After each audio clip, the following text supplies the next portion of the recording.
Polisi telah melimpahkan berkas perkara tudingan ijazah palsu Presiden ke-7 RI Joko Widodo ke Kejaksaan Tinggi DKI Jakarta. Perkembangan pelimpahan kasus tersebut nantinya akan disampaikan ke publik.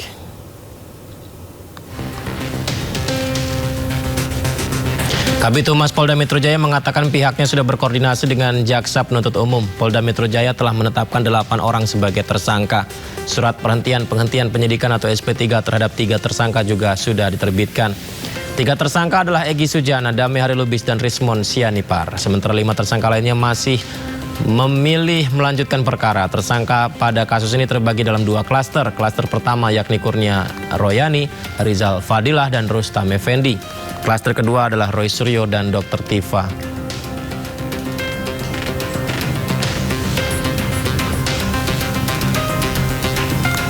Dalam waktu dekat, dalam waktu dekat akan kami sampaikan langkah dari Subdit Kamdek Ditreskrim Polda Metro Jaya terkait tentang paripurna dari perkara ini. Kami akan sampaikan nanti.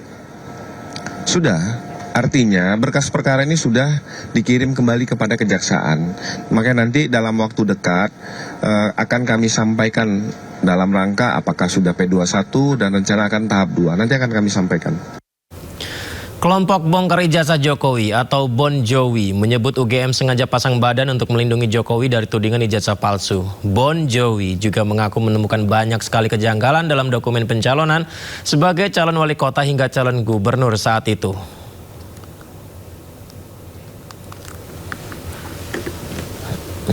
Belum juga usai, polemik keaslian ijazah Jokowi masih terus bergulir. Kali ini bukan Roy Suryo CS yang bersuara, melainkan kelompok bongkar ijazah Jokowi atau Bon Jovi.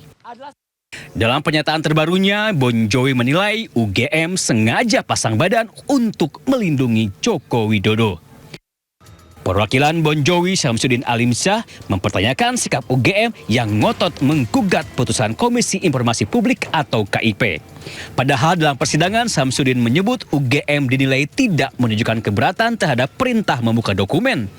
Syamsuddin juga menyebut alih-alih menyampaikan keberatan atas putusan, dalam sidang KIP sebelumnya, UGM justru bertanya soal mekanisme penyerahan dokumen.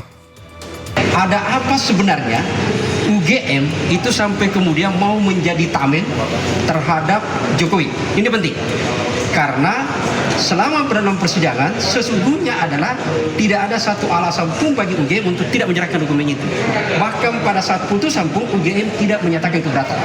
Dan UGM menyatakan pada saat itu ketika dikasih waktu bertanya, UGM hanya menjawab bagaimana cara kami menyerahkan. Tidak menyatakan, tidak bertanya bagaimana kami keberatan. Itu yang harus kita lihat apa motifnya sebenarnya. Tidak hanya menilai UGM sengaja menjadi tameng bagi Jokowi, Bon Jovi juga mengklaim menemukan sejumlah anomali dalam dokumen pencalonan Jokowi saat dirinya mencalonkan diri sebagai wali kota Solo hingga gubernur DKI Jakarta. Bon Jovi mengaku menemukan fakta jika legalisir ijazah Jokowi sama sekali tidak mencantumkan tanggal legalisasi. Tidak hanya itu, Bon Jovi juga mempermasalahkan tidak lengkapnya riwayat pendidikan Jokowi di KPU. Tim Liputan Ainus melaporkan.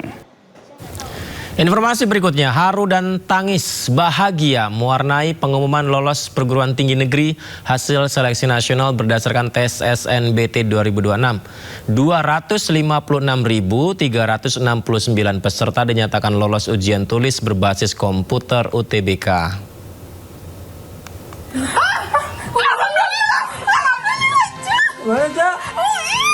Lulus! Saking senangnya kan diam di Ya, tempat. makasih Bi bilang. Bar.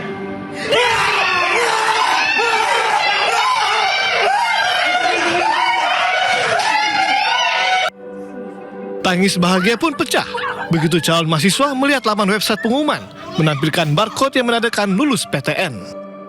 Detik-detik menegangkan sempat terjadi saat para calon mahasiswi ini hendak membuka laman pengumuman ditemani orang tuanya. Namun, banyak juga yang harus menelan kesedihan lantaran tidak lolos PTN.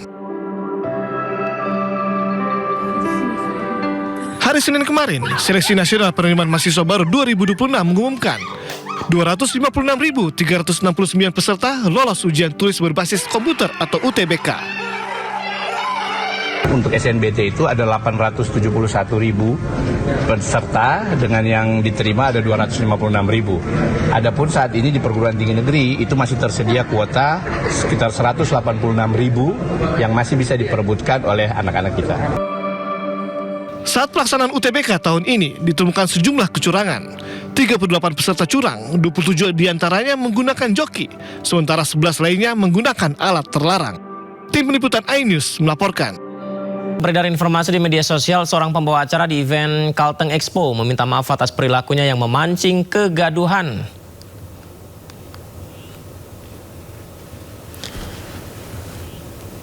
Pernyataan terbuka via pesan singkat. Selpin Idrus, ya, potong aspirasi warga, MC meminta maaf. Ini tulisan yang tersebar di media sosial ya dari seorang pembawa acara di event Huma Betang Night tanggal 23 Mei 2026 lalu. Ternyata eventnya adalah Huma Betang Night. Diduga pembawa acara membantah telah memotong pembicaraan warga karena dirinya hanya ingin tahu lebih detail saja lokasi jalan rusak yang dikeluhkan. Karena menurutnya tidak semua jalan di Palangkaraya Muara Teweh rusak. Namun di pesan singkat ini pembawa acara itu tetap meminta maaf kepada seluruh masyarakat Indonesia.